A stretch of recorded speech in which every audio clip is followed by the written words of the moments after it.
O Senhor é o meu pastor, e nada, nada, nada me faltará. Deitar-me faz em verdes pastos e leva-me pra junto das águas tranquilas.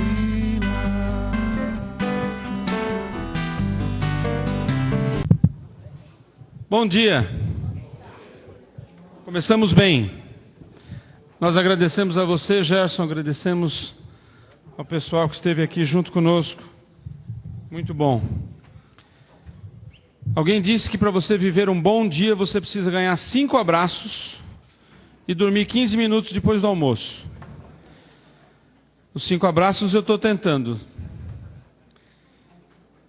Eu quero chamar aqui o Ken Davis, trazendo o Dr. Shed para que nós possamos ter um tempo de meditação.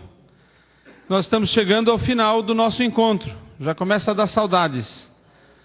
O Gerson vai estar lá embaixo, ainda cuidando ali dos seus CDs. Ele quer vender os 1000 aqui para não ter o problema de logística. Então você pode comprar e levar muitos para dar de presente. Nós também vamos ouvir pela última vez neste encontro, Dr. Shed. Muito obrigado, Dr. Shed, pelo seu desprendimento aqui conosco. Senhor nosso Deus, acalma os nossos corações para ouvir a Tua voz. E coloca as Tuas palavras no Teu servo, Dr. Shed, para falar tudo o que o Senhor tem para nós ouvirmos nessa manhã. Que essas palavras não param aqui, mas continuam frutificando em nossas vidas ao longo desse dia e nos dias que vêm. Nos prepare, nos acalma, nos dá ouvidos para ouvir e o coração para aplicar tudo que nós ouvimos. Em nome de Jesus nós pedimos. Amém. Amém. Obrigado.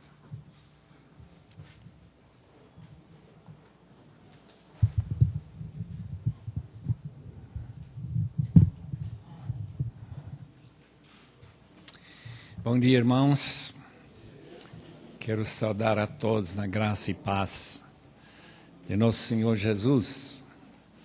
Quero também dizer que eu me sinto bastante constrangido por aquilo que aconteceu ontem à noite. Eu peço perdão por tudo.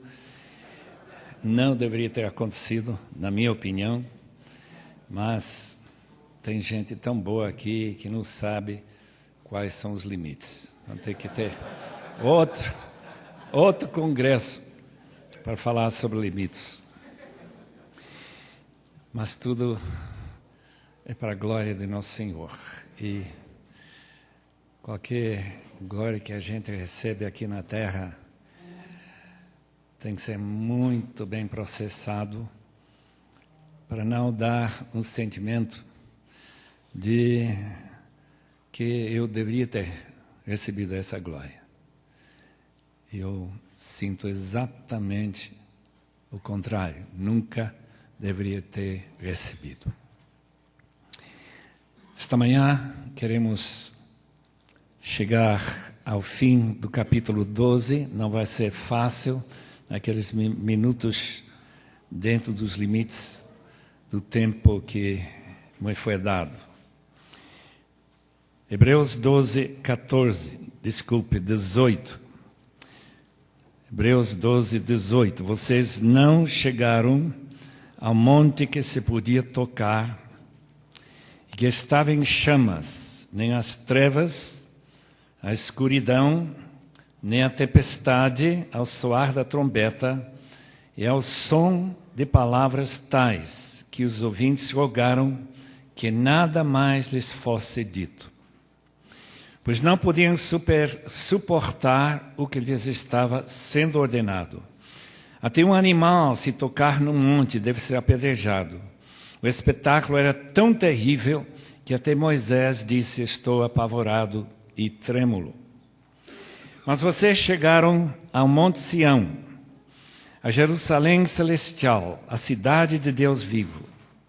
Chegaram aos milhares de anjos em alegre reunião. A igreja dos primogênitos, cujos nomes estão escritos nos céus. Vocês chegaram a Deus, juiz de todos os homens, aos espíritos dos justos aperfeiçoados, a Jesus, mediador de uma nova aliança. É o sangue aspergido que fala melhor do que o sangue de Abel. Cuidado, não rejeitem aquele que fala. Se os que se recusaram a ouvir aquele que os advertiu na terra não escaparam, quanto mais nós, se nos desviarmos daquele que nos adverte dos céus. Aquele cuja voz outrora abalou a terra, agora promete, ainda uma vez abalarei, não apenas a terra, mas também o céu. As palavras ainda uma vez indicam a remoção de que pode ser abalado, isto é, coisas criadas de forma que permaneça o que não pode ser abalado. Portanto, já que estamos recebendo um reino inabalável, sejamos agradecidos e assim adoremos a Deus de modo aceitável, com reverência e temor, pois o nosso Deus é fogo consumidor. Novamente gostaria que os irmãos nos apoiassem com sua oração. Sem oração, a voz de Deus fica muda e nossos ouvidos tampados, nossos corações endurecidos. Isso que nós estamos pedindo que não acontece ao ouvirmos a palavra do Senhor. Agora, no meio dessa palavra, obviamente, tem opiniões humanas, que podem ser erradas. Espero que Deus lhe dê um filtro também, para tirar tudo que não for, de fato, de acordo com a mente de nosso Deus. Obrigado, Pai, que podemos chegar a este dia, primeiro dia do fim da nossa vida aqui na terra. Rogamos que Tua palavra seja de grande benefício para nós. Não apenas ideias e conceitos como já foram condenados, conceitos que não fazem diferença para melhorar nosso andar, nossa corrida para Ti. Mas, ó Deus, rogamos que nós possamos ter ouvidos abertos, corações receptíveis e vontades que ficam desejosas a Te obedecer. Em nome do Senhor Jesus. Amém e amém. Charles Kingston, não sei bem quem ele era, escreveu o seguinte: se você não estiver no céu, nesta vida, seguramente não estará no céu na vindoura. Na hora da morte, disse o sábio, as coisas voltam para seu estado elementar, para a fonte da sua vida, luz para luz, trevas para trevas, e assim por diante. O autor de Hebreus cria firmemente nesse princípio. Se você não estiver no céu, nunca estará lá. Nós temos ouvido palavras que condenam o tipo de religiosidade em que o cristianismo é algo que acontece realmente no fim da vida. Hebreus estava preocupado com isso. Ele diz exatamente o que nós ouvimos ontem: estamos recebendo o reino agora, e não apenas no futuro. Mas receber agora é fundamental para receber no futuro. Em outras palavras, o vestibular desta vida faz parte da vida eterna. E o que nós chamamos de morrer, a Bíblia chama de dormir e não morrer. Crente não morre. E se você duvida disso, lembra sempre da palavra cemitério, palavra grega que significa dormitório. você só vai para dormir e novamente levantar para glorificar a Deus depois de um descanso temporário. Agora, esse texto se divide nitidamente em 3 partes. A primeira parte fala do Antigo Testamento, a aliança legalista, em que o conceito principal é afastamento de Deus para reconhecer sua grandeza, santidade, poder. Ele é grandioso demais, tal como o universo nos lembra da grandeza de Deus, o que o autor de Hebreus não tinha jeito de saber. Que cada uma dessas estrelas, a distâncias absolutamente inconcebíveis, de milhares, milhões, bilhões de anos-luz, são sóis, e que se aproximarmos qualquer um deles, seríamos fulminados. As estrelas, o sol, tudo existe para nos afastarmos uma distância correta. Pois se ficamos longe, morremos do frio.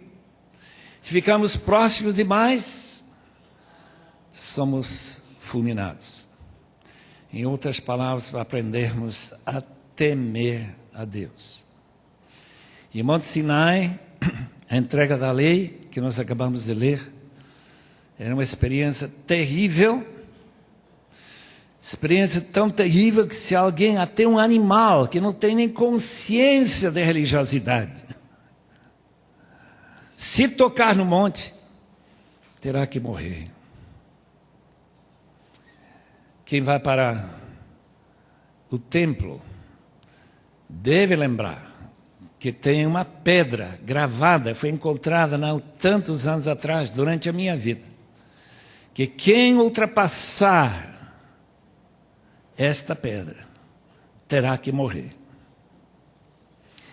Naturalmente o sacerdote tinha uma consagração que permitiria que ele chegasse lá, sumo sacerdote, uma vez por ano. Isso com perigo tremendo, que se ele não acompanhar ao pé da letra todas as regras do dia de expiação, ele também morreria. Para que tudo isso? Para nós reverenciarmos a Deus. Meus irmãos, se há uma inclinação moderna na religiosidade nossa, uma das faces do cristianismo é que Deus não precisa mais ser temido. Ele é Pai, Ele é amoroso, Ele não faz mal a ninguém. Esquecemos as lições do Antigo Testamento.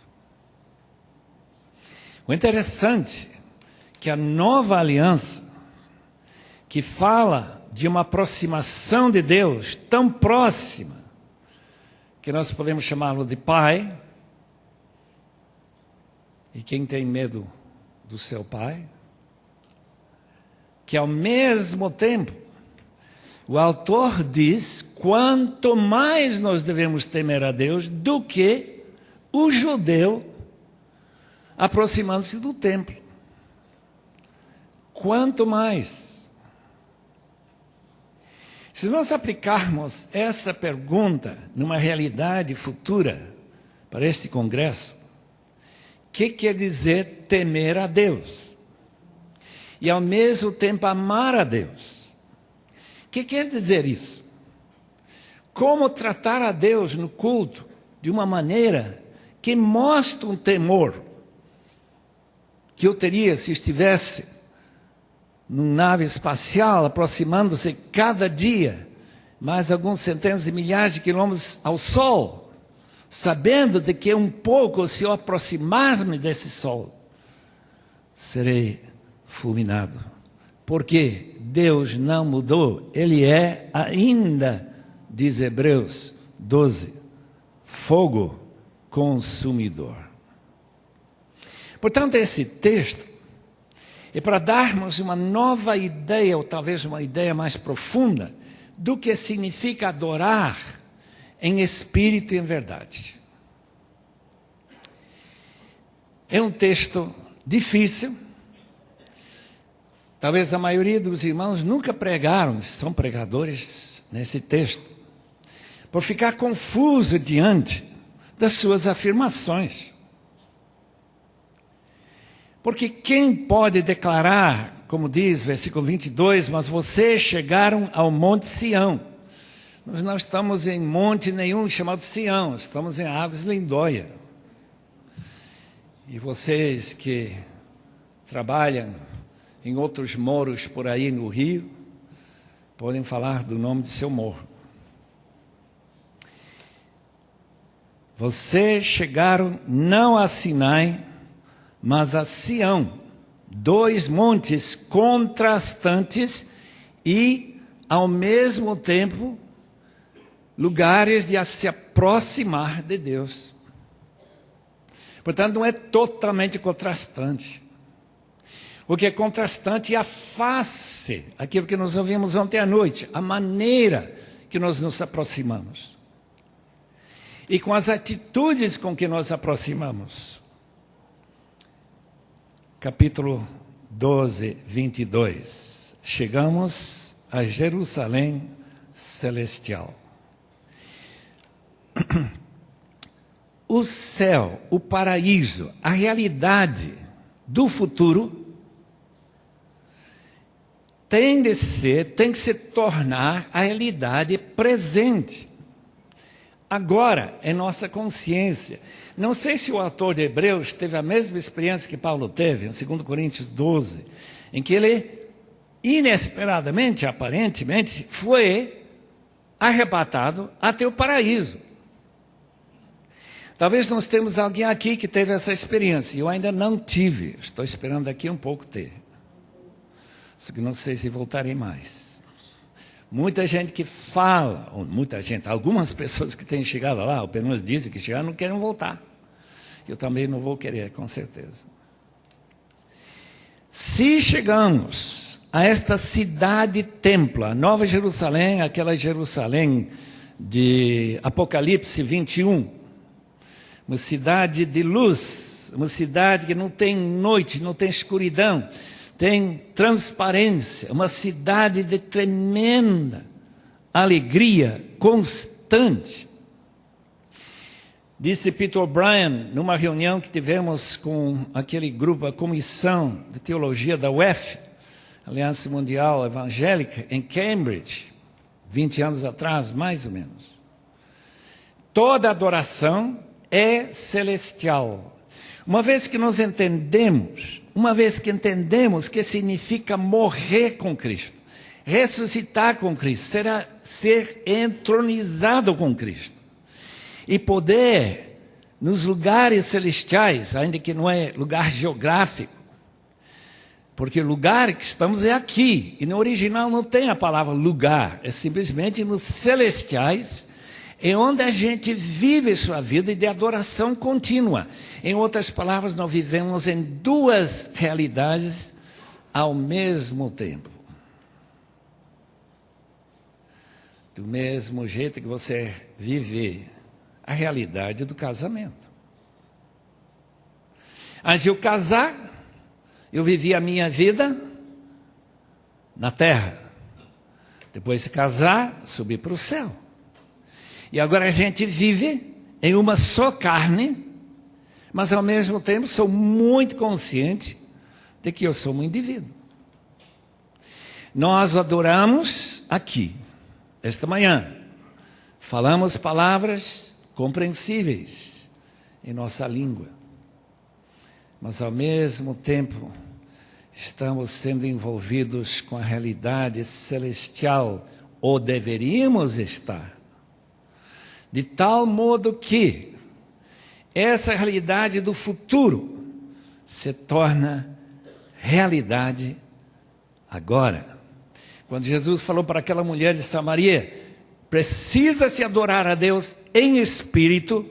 Algumas versões, inclusive esta, tem em minúscula. Eu não acho correta essa tradução. Eu acho que em espírito é exatamente o que Paulo diz. Em Filipenses 3:3, a adoração é pelo Espírito. Os irmãos notam que o texto que nós acabamos de ler, o Espírito Santo não aparece. Por quê? Ele é o meio pelo qual nós podemos experimentar a realidade do futuro. Ele é Deus em nós. Deus no meio de nós. Vocês não estão mais na carne, estão no Espírito. Se estamos no Espírito, o Espírito é Deus, Deus triuno. Estamos escondidos em Deus, diz Paulo, aos Colossenses capítulo 3, e versículos 3 e 4. Agora vamos ver, por alguns instantes, o que significa adorar celestialmente. E não apenas horizontalmente, não apenas tentando impressionar as pessoas físicas que estão ao nosso lado, mas estarmos de fato cheios da plenitude de Deus. O que quer dizer uma frase como essa? Também bíblica. O texto diz que chegamos à cidade de Deus. Por que não ao paraíso de Deus? Por que é uma cidade? Porque a cidade aglomera pessoas. Quem vive fora de São Paulo não sabe disso, mas eu sei. Estou vivendo lá uns 45 anos, eu sei que tem muita gente em São Paulo.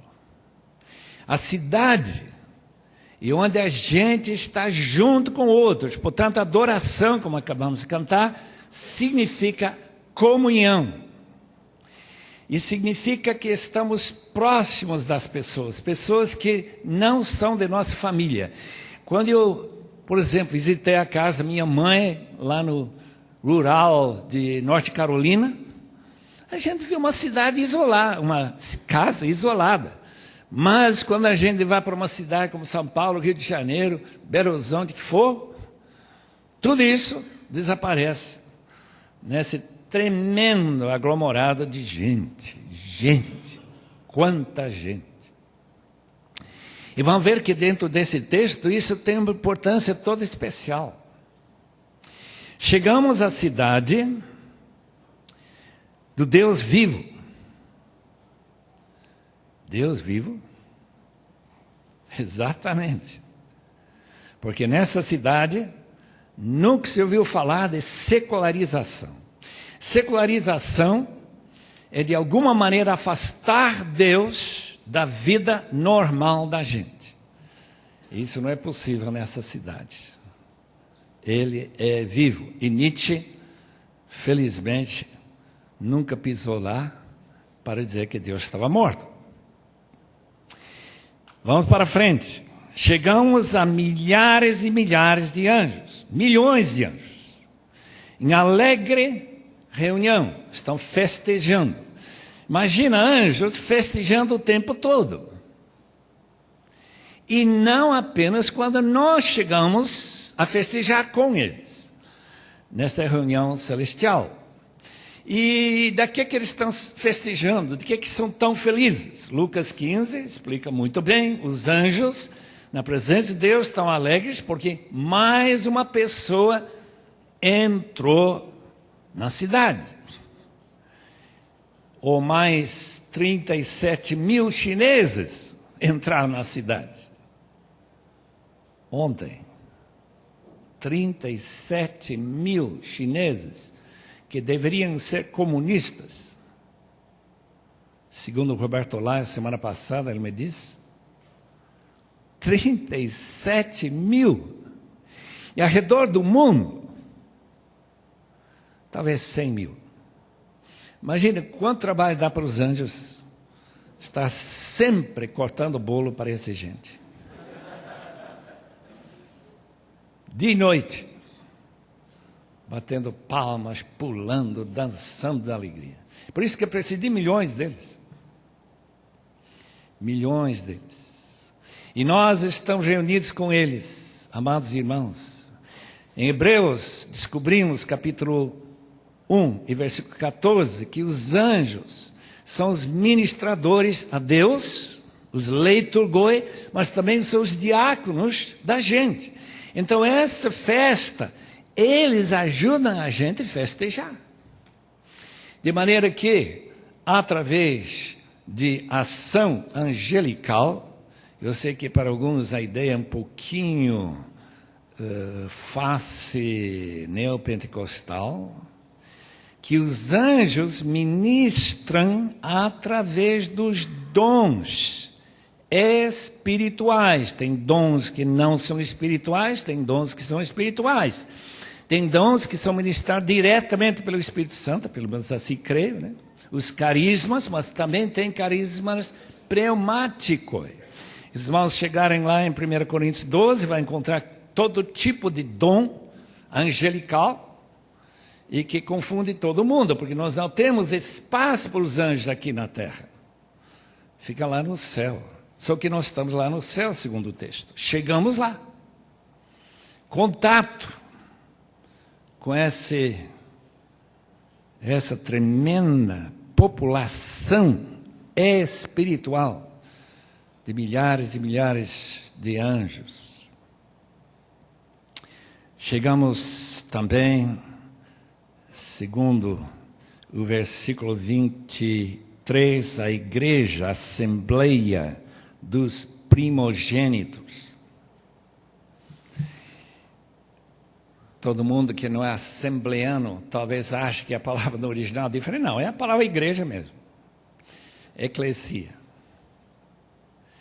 E qual é a assembleia, a igreja dos primogênitos? Quem são eles? Os primogênitos, estou dando a minha interpretação, depois eu verifico se está certo. São os que desde a nova aliança, desde a ressurreição de Cristo, quando ele disse, destrui este templo, e em 3 dias levantarei outro, edificarei a minha igreja, essa igreja de Cristo, a igreja dos primogênitos. Por quê? Porque ele é o primogênito, e nós somos cordeiros com ele, nessa alegria de participar nesta realidade chamada igreja universal do reino de Cristo, claro. Não de Deus Macedo. Nova face. Nova face. Chegamos à igreja dos primogênitos. E que vantagem há de reunir com pessoas que não são de nossa estirpe, não cheiram bem, teologicamente? Qual é a vantagem? Os irmãos sabem muito bem, porque nós também não cheiramos bem para eles. E na medida que nós nos reunimos com eles, mais o cheiro vai se confundir. E talvez o próprio Espírito Santo vai usar um desodorante para todo mundo cheirar bem. Será muito bom. Roguemos a Deus que isso aconteça, porque é muito fácil ver os problemas dos outros e não nossos problemas. Agora, esta semana, a gente viu de alguns problemas próprios também. Chegamos à igreja dos primogênitos, cujos nomes estão escritos nos céus. Todos nós estamos no computador celestial, graças a Deus. Se cremos no Evangelho verdadeiro. Não esqueçamos o que ouvimos ontem, tanto de manhã como de noite. Chegamos também a Deus. Aquilo que não se podia fazer no Antigo Testamento, só Moisés. E ele, naqueles 40 dias em cima do Monte Sinai, por uma maravilha, semelhante àquela de Enoque, foi concedido o direito de chegar a Deus. Jesus disse, por mim, qualquer pessoa pode chegar, porque eu sou o caminho, a verdade e a vida, pode chegar a Deus. E nós chegamos a Deus na nossa adoração. Ninguém está pensando que Deus está distante. Não, Ele está aqui. Tão próximo que mesmo sem abrir a boca e falar em voz alta, Deus me escuta. Clamor, pedido do meu coração. Chegamos a Deus. Só que Hebreus acrescenta mais uma frase: juiz de todos os homens. Eu leio isso, eu pergunto, será que nós estamos lembrando que Deus é juiz e que Ele não tem nenhuma dificuldade em penetrar as intenções de nosso coração, os desejos, os pecados secretos, os pensamentos críticos, tudo que há de errado, chegar a Ele e sentir bem? Meu irmão, isso é problema de adoração. E não haver uma purificação pela vista de Deus, o juiz de todos. Ele não só julga meus irmãos de uma outra denominação, mas Ele julga a gente. E se não a julgar, é porque a palavra não está sendo falada com fidelidade como tem que ser. Porque Hebreus 4, 12 e 13 diz que tudo fica claramente exposto como soldados caídos no campo de batalha esperando coup d'etat. Essa é a palavra que ele usa, com o pescoço quendido diante desse juiz de todo mundo. Porque não podemos esquecer que Deus é fogo consumidor. E o que consome esse fogo é tudo que é detrito, tudo que é lixo, tudo que é errado. Tem que ser consumido. A igreja dos primogênitos, cujos nomes estão no céu, vocês chegaram a Deus, juiz de todos os homens, aos espíritos dos justos aperfeiçoados. Esses espíritos são as pessoas salvas que viveram antes de Cristo. Podemos ter quase certeza dessa interpretação baseada em 11:40 desse mesmo livro, quando o autor diz: Deus havia planejado algo melhor para nós, para que conosco fossem eles aperfeiçoados. Quando? Quando Jesus morreu. E Romanos 3:26 explica como que isso aconteceu. Todos os pecados do Antigo Testamento foram apenas guardados numa caixa forte, numa geladeira, até Cristo morrer. Daí os pecados foram cancelados, de modo que eles também aparecem nesse culto de celebração, junto com os anjos, junto com Deus, junto com os primogênitos do mundo inteiro e junto com estes espíritos, Davi, Moisés, toda essa turma e muita gente que nós não conhecemos, gente consagrada, gente de fé. Chegamos além desses espíritos aperfeiçoados pela morte de nosso Senhor Jesus Cristo.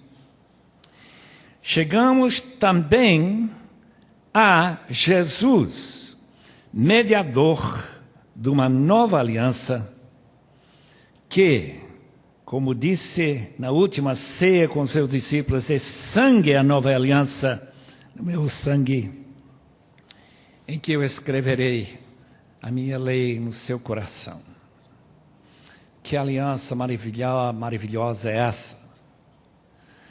De uma união permanente, perfeita, de amor, de compromisso conosco. De maneira que o cristão sai desse culto de adoração, se ele sair, ou leva com ele mesmo, eu fui incluído nesta nova aliança, por causa de Jesus, mediador pela cruz e a ressurreição desta maravilhosa aliança nova de Jeremias 32, 40, Jeremias 31, vários textos lá. E chegamos ao sangue aspergido. Os irmãos entendem que sangue aspergido significa consagração. De maneira que nós também somos agora passados a ser, segundo 1 de Pedro, sacerdotes, sacerdotisas reais. Porque Jesus agora está reinando, então nosso sacerdócio é um sacerdócio real. Por causa desse sangue aspergido e por causa dessa nova aliança, nós fomos incluídos. Por isso que nós não chamamos pastor de sacerdote, porque todos nós temos esse maravilhoso privilégio de sermos sacerdotes e ser uma ponte entre Deus e pessoas necessitadas. Porque essa é a ideia que a Igreja Católica tinha muito claro, que sacerdote funciona como ponte, pontífice. E todos nós temos essa mesma responsabilidade. E chegamos, amados irmãos, a um sangue aspergido que fala muito melhor do que o sangue de Abel. O sangue de Abel é para condenar. Esse sangue está clamando: mate Caim. Ele me matou, agora mate ele. Mas este sangue, esse sangue de vida, esse sangue que dá perdão e que cancela nossos pecados. Glória ao Senhor. Bem, já ultrapassei em 5 minutos, os irmãos são muito tolerantes. Eu vou ter que parar daqui um instante. Eu só quero dizer mais uma coisinha. O texto não acaba aí. Hebreus tem essa mania. Fala de verdades, fala de adoração celestial e depois ele fala sobre as implicações. E a implicação interessante está relacionada com o terremoto espiritual. O primeiro terremoto, segundo o texto aqui, maremoto, tsunami, ocorreu no dilúvio, quando o mundo foi abalado. Mas eu vou abalar mais uma vez. Segunda de Pedro fala sobre esse abalo. E ainda que não aconteceu ainda, todos nós estamos aproximando cada vez mais o dia em que este abalo, o segundo abalo, vai sacudir tudo neste mundo. A palavra aqui é: ainda uma vez abalarei não apenas a terra, mas também o céu. As palavras ainda uma vez indicam que a remoção de que pode ser abalado, isto é, coisas criadas, de forma que permaneça o que não pode ser abalado. O que não pode ser abalado? Esse novo céu e nova terra em que habitará justiça e em que, de uma vez para todas, todo mal, todo promotor do mal será afastado por completo. E nunca mais um diabo, um anjo possa desafiar a Deus, como Satanás fez, e junto com ele, com certeza, milhões de demônios. Diante dessa realidade, tanto Hebreus como 2 de Pedro levanta essa pergunta: se nós estamos adorando de verdade pelo Espírito e estamos conscientes da realidade de uma adoração celestial, que tipo de pessoas devemos ser? Essa é a pergunta. Que tipo de gente, que tipo de igreja, que tipo de atividades cabem dentro deste tipo de manifestação que nós somos servos de um Deus fogo consumidor.